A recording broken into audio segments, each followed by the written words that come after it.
রূপার ভালোবাসা।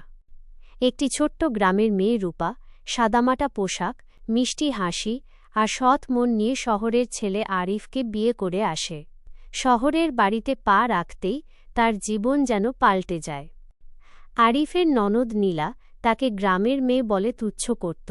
তার কথা বলার ধরন, পোশাক, এমনকি রান্না নিয়েও হাসাহাসি করত।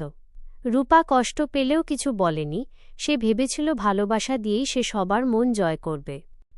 দিন যায়, রূপা প্রতিদিন ভোরে উঠে সবার জন্য চা বানাত, শাশুড়ির ওষুধ খাওয়াত, নীলার প্রিয় খাবার রান্না করত।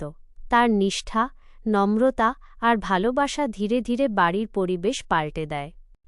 একদিন নীলা অসুস্থ হয়ে পড়লে রূপা সারারাত জেগে তার পাশে ছিল, মাথায় জল ঢালত, ওষুধ দিত।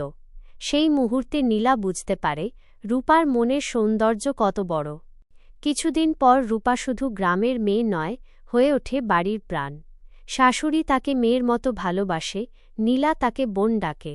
সবাই মিলে বলে, রূপার মতো বৌমা পেলে ঘরটা সত্যিই স্বর্গ হয়ে যায়।